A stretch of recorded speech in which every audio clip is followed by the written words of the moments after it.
2005 সাল। রাজধানীর আনন্দনগরের এই চিত্রই জানিয়ে দেয় বিএনপি জামায়াত জোট সরকারের সময় দেশের বিদ্যুৎ পরিস্থিতির কথা।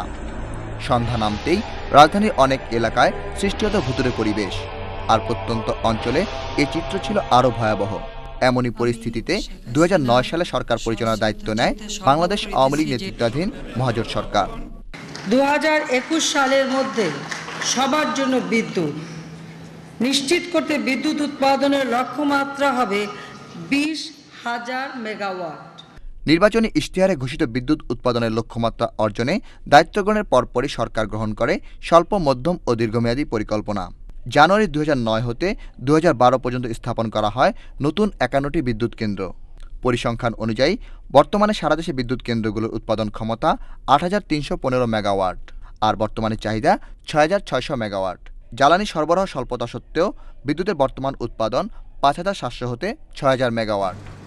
আর বিদ্যুৎ খাতে সরকারের এসব বলিষ্ঠ পদক্ষেপের কারণে ঘুরছে চাকা, চলছে কারখানা, নেই তেমন বিদ্যুৎ বিভ্রাটের ভোগান্তি।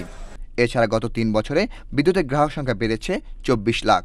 আর দেশের বর্তমান বিদ্যুৎ পরিস্থিতি নিয়েও সন্তোষ প্রকাশ করছেন সাধারণ মানুষ।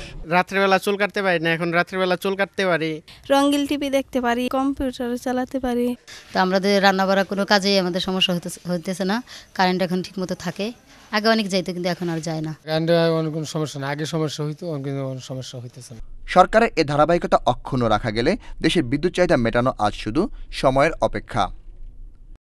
শফিউল্লাহ সুমন, বাংলাদেশ টেলিভিশন, ঢাকা।